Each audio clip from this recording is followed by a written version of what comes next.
लेकर के चलना चाहता हूं आप लोगों को। राम, वाल्मीकि और तुलसीदास के बाद शायद अगर किसी कवि ने सर्वश्रेष्ठ व्याख्यान राम का किया है तो वो हमारे इस मंच का अमन अक्षर होता है। मैं चाहता हूं कि मैं ऐसा कवि आपको सौंपूं जिसको सुनना आप लोगों को भी लगे कि हमारे लिए बहुत बड़ी बात है। मेरे निवेदन पर हस्ताक्षर हो आपकी तालियों के, एक बार दोनों हाथ उठाकर तालियां बजाकर आमंत्रण दें भाई अमन अक्षर।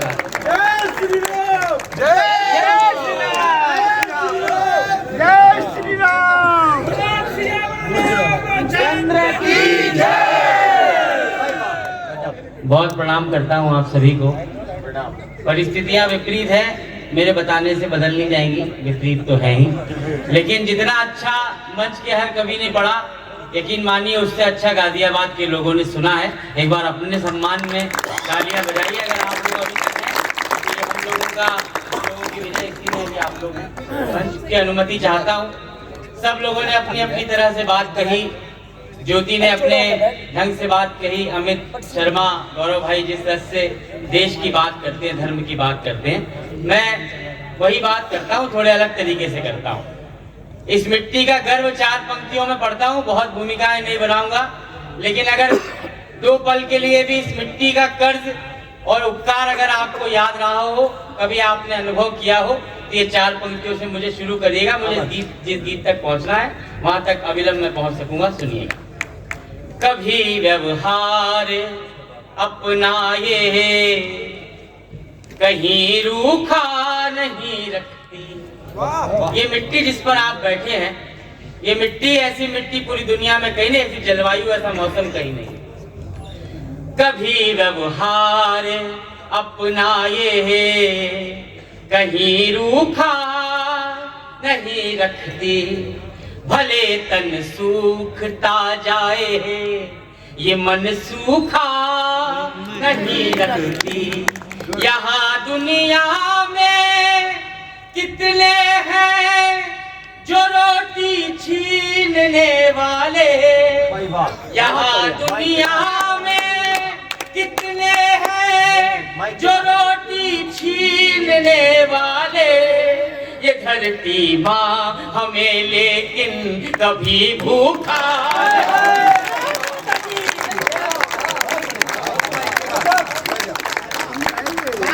ये धरती माँ हमें लेकिन कभी भूखा नहीं रखती। और आपके स्नेह ने भी इस मंच को थोड़ा भी भूखा नहीं रखा, आपने पूरा मन खोलकर दाद दी। एक दो 4 सेकंड की एक घटना सुनाकर एक विशेष मुक्तक पढ़ता हूं, उसके बाद उस गीत से जोड़ूंगा। मंच पर गुरु सक्सेना जी की, रमेश शर्मा जी की, कुंवर जावेद जी जैसे बड़े लोगों की उपस्थिति है जिन्होंने इस पूरी परंपरा को गढ़ा है। मैं पिछले दिनों ट्रेन की यात्रा में था। सौरभ भैया, ये अनामिका दीदी, ये लोग ये मुक्तक सुन चुके हैं। आपको पहली बार गाजियाबाद आया हूँ इस बड़े कार्यक्रम में, सुनिएगा।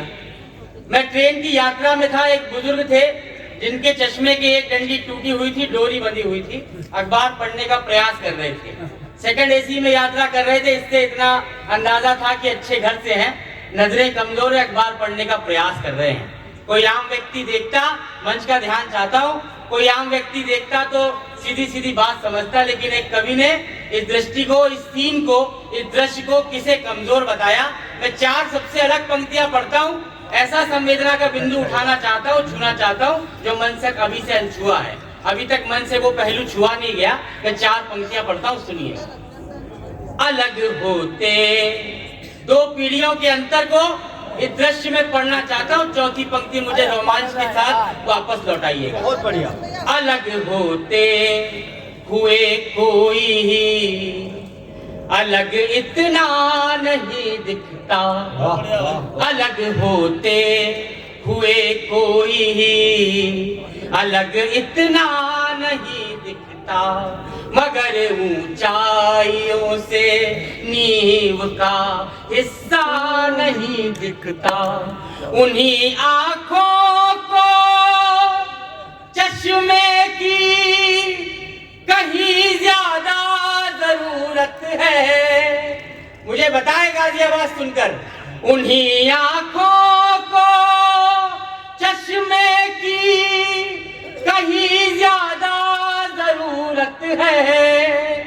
जिन्हें माँ बाप का टूटा हुआ चश्मा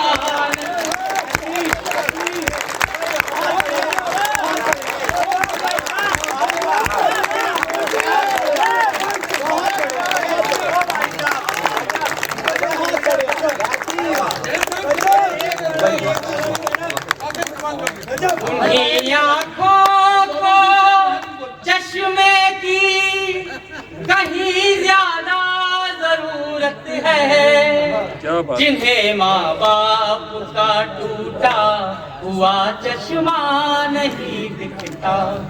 और जिस गीत तक जाना है उसकी भूमिका मैं पहले एक आक्रोश पढ़ता हूं। जिस प्रदेश में खड़ा हूं उसी प्रदेश में रामचरितमानस की प्रतियां जलाई गई। इस घटना के लगभग 10 दिन बाद मेरे मन में एक उत्तर आया जिसे मैंने 4 पंक्तियों में बदला। आपका समर्थन पहले से 4 गुना चाहता हूं।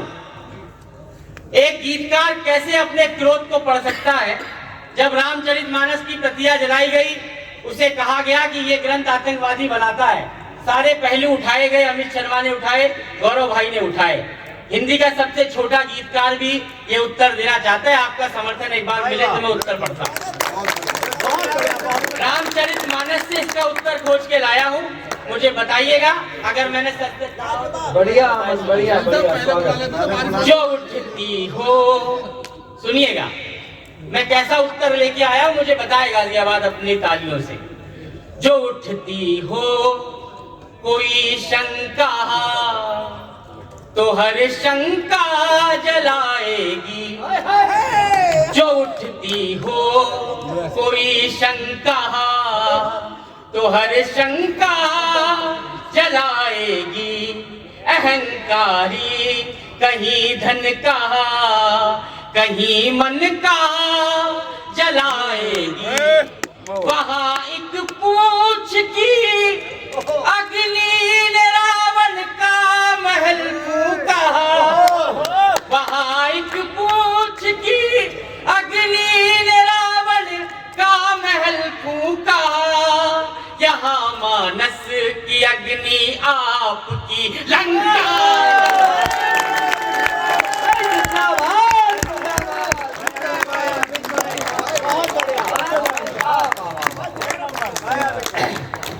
नहीं ये थोड़ा माइक गला खींच लिया मेरा। भाई ने बारिश भगा दी। बारिश भगा दी। अब मैं पूरे मन से वो गीत आपको माइक के पास रहो। देखिए ये सब तो मुझे इसलिए पढ़ना था क्योंकि पहले के कभी इतना जम चुके थे, अगर वैसी परिस्थिति में वो गीत पढ़ता। लेकिन मैं जिसके लिए बुलाया गया हूँ भूमिका की 4 पंक्ति सुन लीजिए, फिर वो गीत से सौंपता हूँ, आपको सुनिएगा। ना कोई काम लेने आए हैं, न कोई दाम लेने आए हैं। आपके पास हम इतनी दूरी से राम का नाम।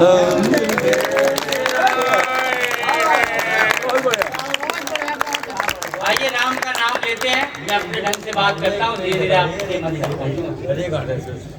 सारा जग है प्रेरणा, जग है सारा प्रेरणा। प्रभाव सिर्फ राम है। सारा जग है प्रेरणा, प्रभाव सिर्फ राम है। भाव सूचियां बहुत हैं, भाव सिर्फ भाव सूचियां बहुत हैं। पहला बंद पढ़ता हूं। एक तरफ हमारे भगवान के सामने राज सिंहासन था और एक तरफ माता कैकेयी के वचनों में बंधा हुआ वनवास। हमारे भगवान राज सिंहासन को छोड़ते हैं और वनवास को चुन लेते हैं। 4 पंक्तियों में कारण पढ़ता हूँ, एक एक व्यक्ति का ध्यान चाहता हूँ, सुनिए। के कामनाएं त्याग पुण्य काम की तलाश में रावण क्यों गए? के राजपाठ त्याग पुण्य काम की तलाश में। तीर्थ खुद भटक रहे थे धाम की तलाश में। तीर्थ खुद भटक रहे मगर वो सरल दीप से जले सदा। सूर्य थे मगर वो सरल दीप से जले सदा। ताप में तपे स्वयं की स्वर्ण से गले सदा। राम ऐसा पथ थे जिस पे राम ही चले सदा। राम ऐसा पथ थे जिस पे राम ही चले सदा। दुख में भी अभाव का अभाव सिर्फ राम है। भाव सूचियां बहुत है, भाव सिर्फ राम है। एक बार अच्छी तालियां हो जाती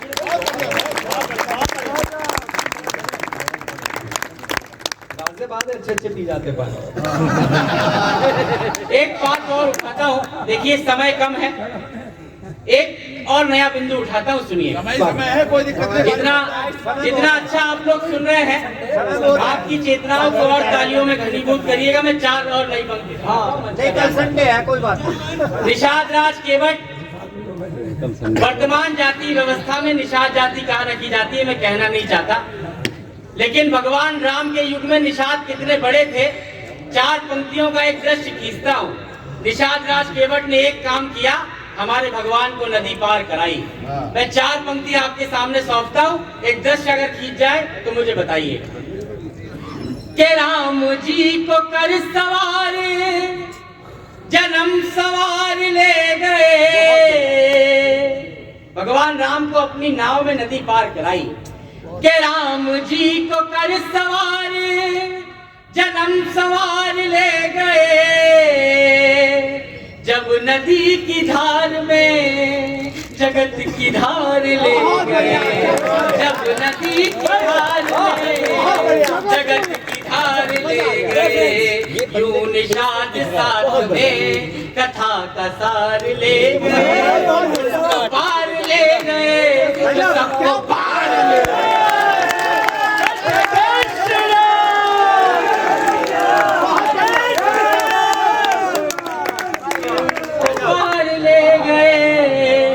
अल्टीमेट पार ले गए। अल्टीमेट बहुत धन्यवाद। एक बार जय श्री राम बोलो। सभी एक साथ जयकारा लगाइए, बोलिए जय जय श्री राम। इतना उत्साह ऐसी स्थिति में भी। चलिए और प्रणाम आप लोगों को। इससे क्या होगा? भगवान राम सबको पार ले जाने वाले जैसे अवतारी पुरुष। लेकिन एक बहुत साधारण सी बात कह दी जाती है कि भगवान राम ने रावण के संहार के लिए अवतार लिया था। मेरा मानना थोड़ा इससे अलग है कि भगवान राम जैसे अवतार इतने छोटे कामों के लिए नहीं होते। रावण को अगर मारना होता तो जो बाली महीनों उन्हें काख में दबा के घुमा कभी भी मार देता। जामवन जी मार देते, हनुमान जी महाराज मार देते। ये बात मैंने उठाई है। और राम इस धरती पर क्यों आए? मंच पर 4 कवित्रियां उपस्थिति है, सामने महिलाएं बैठी हैं। मैं राम के इस धरती पर आने का कारण पढ़ता हूँ, मुझे सारे लोग बताएंगे। मंच का भी सर्वाधिक मुझे बताइएगा। बहुत अच्छे। नयन तकते थे जो रास्ता वहाँ आना जरूरी था। बहुत बढ़िया। राम क्यों आए? एक व्यक्ति जो अभी तक ना भी जुड़ा हो मुझे बताएगा। नयन तकते थे जो रास्ता वहाँ आना जरूरी था। कहीं लंबी प्रतीक्षा का सुफल पाना जरूरी था। बहुत बढ़िया। वहाँ रावण को हनुमत ही अकेले मार सकते थे। वहाँ रावण को हनुमत ही अकेले मार सकते थे। मगर शबरी के घर तो राम का जाना।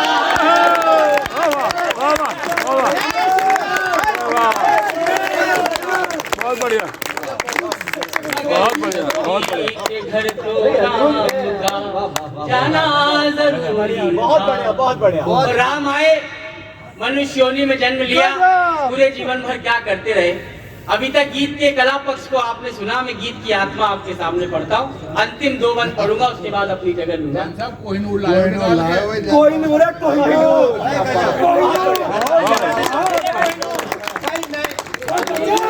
ये नए लोग हैं सब। बहुत बढ़िया, बहुत बढ़िया, बहुत बढ़िया। सबके उनके सम्मान में एक बार ताली बजा दो अच्छे से। चलिए गीत का मन निकाल कर आपको रखता हूँ, सबसे मार्मिक बातें पढ़ता हूँ, सुनिए। के ऋण थे जो मनुष्यता के वो उतारते रहे। राम जीवन भर क्या करते रहे? के ऋण थे जो मनुष्यता के वो उतारते रहे, जन को तारते रहे तो मन को मारते रहे, मन को मारते रहे। एक भरी सदी का दोष खुद पे धारते रहे, जानकी तो जीत गई राम हारते रहे। जय हो जय हो जय हो जय हो जय हो जय हो।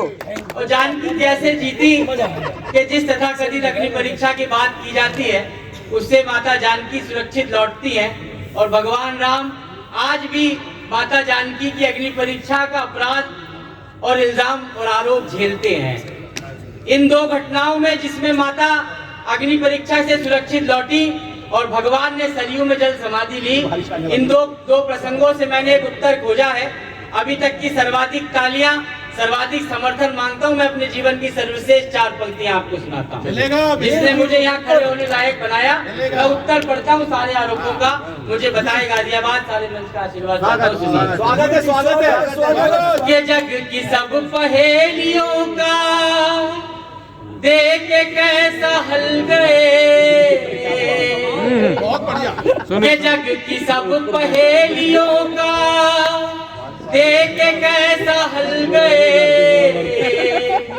लोक के जो प्रश्न थे वो शोक में बदल गए। क्या बात है, लोक के जो प्रश्न थे वो शोक में बदल गए, सिद्ध कुछ हुए न दोष, दोष सारे टल गए। सीता आग में न जली, राम जल में जल गए। जय हो जय हो न जली, जय हो राम जल में जल जय हो। जानकी का हर जन्म बचाव सिर्फ राम है, भाव सूचियां बहुत हैं, भाव सिर्फ राम है।